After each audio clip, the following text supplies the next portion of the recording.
naman ang bakbakan kanina sa Marawi City. Personal na nagabot ng tulong si Pangulong Duterte sa mga sundalong nakikipagbakbakan sa Marawi. Idineklara na ng ating militar kanina na tapos na ang bakbakan sa lungsod.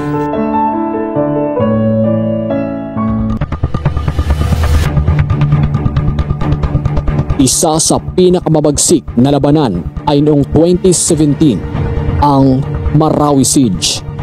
Ika-23 ng buwan ng Mayo, nang nabulabog ang buong Pilipinas sa balitang sinalakay ang Marawi City, Llano del Sur ng mga militanteng grupo na Mauti Group, isang radical Islamist group na pinamumunuan nila Omar at Abdullah Maute kasama ang iba pang terorista tulad ng Abu Sayyaf upang maglunsad ng Islamic State Caliphate o ISIS sa rehiyon, at sa syudad din umano nagtago ang Abu Sayyaf commander at most wanted sa US na si Isnilon Hapilon.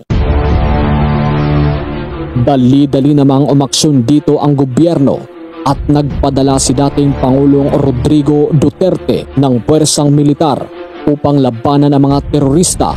Ngunit hindi ito naging madali sa mga sundalo. Naglagay ng mga improvised explosive devices, roadblocks at sniper position ang mga terorista sa mga estratehikong lugar sa syudad.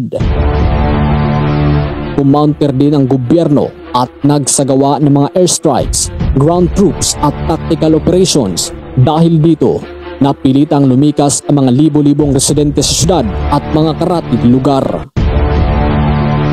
Nagbarilan ang dalawang grupo hanggang sa matalo ng mga sundalo ang Mauti Group. Tumagal ng halos 5 buwan bago pa matalo ng mga sundalo ang mga terorista. Ito ang pinakamahabang siege ng AFP sa kasaysayan ng Pilipinas, kung saan ikinasawi ng mahigit 1,000 katao at nag-iwan ng malawakang pagkasira ng mga bahay at infrastruktura at nagpulot ng krisis sa rehiyon.